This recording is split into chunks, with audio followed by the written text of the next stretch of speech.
Sa marraine la creusa, et n'ayant laissé que l'écorce, la frappa de sa baguette. Et la citrouille fut aussitôt changée en un beau carrosse tout doré. Bienvenue à toutes et à tous dans cet épisode des Contes de la queue du lézard. En carrosse Cendrillon. Aujourd'hui, nous allons explorer ensemble une expression bien connue du français courant. En voiture Simone. Pour ce faire, nous allons plonger dans la version du conte de Charles Perrault, la seule, qui introduit un élément clé et magique, le fameux carrosse en citrouille. Alors, attachez vos ceintures, ou plutôt, prenez place confortablement dans votre carrosse. C'est parti! Commençons par l'expression qui nous intéresse. En voiture Simone. Cette phrase que l'on entend souvent dans le sens de « allez, on y va » ou « c'est parti » est née dans les années 1950.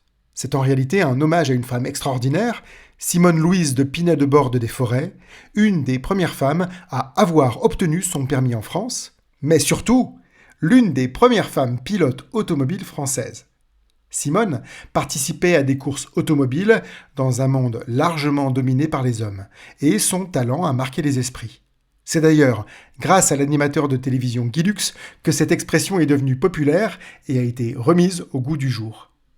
Avant de lancer une compétition d'interville, il s'exclamait « En voiture Simone, c'est toi qui conduis, c'est moi qui klaxonne », interpellant ainsi la co-animatrice de l'émission, Simone Garnier.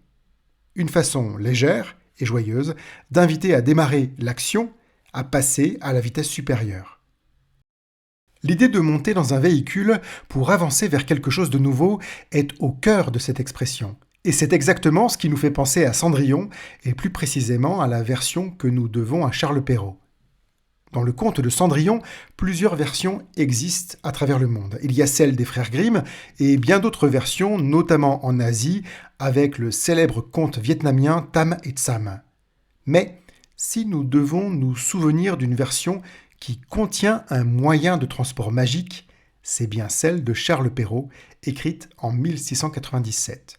C'est Perrault lui-même qui a imaginé la transformation spectaculaire de la citrouille en carrosse doré, un élément aujourd'hui indissociable du conte. Ce carrosse n'est pas simplement un moyen de transport, c'est un symbole de métamorphose, tout comme la robe magnifique et les pantoufles de verre qui transforment Cendrillon de servante en princesse pour une nuit. Le carrosse, tout comme la tenue splendide, fait basculer l'histoire dans le domaine du merveilleux.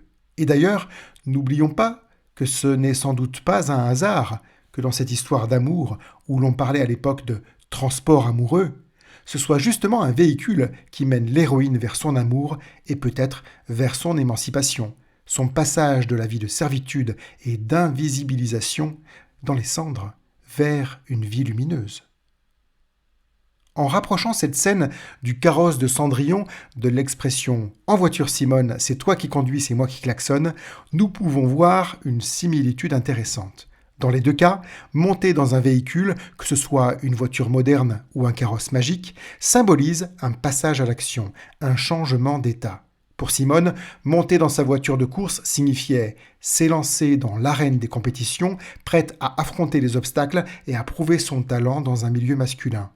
Pour Cendrillon, monter dans son carrosse signifiait une rupture avec sa vie passée, l'entrée dans un monde où elle pouvait, l'espace d'une nuit, être reconnue pour ce qu'elle est réellement, une jeune femme digne de l'amour du prince.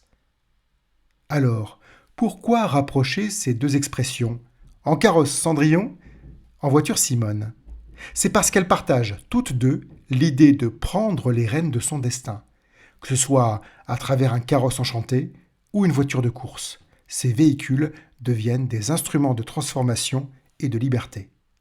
Simone Louise de Pinet-de-Borde des Forêts a terminé sa carrière en gérant pendant 25 ans une auto-école. L'histoire ne dit pas en revanche si Cendrillon avait la même fibre entrepreneuriale. À très bientôt pour une nouvelle expression mise en lumière au travers d'un personnage de conte. Et d'ici là, en voiture Simone ou en carrosse, à vous de choisir.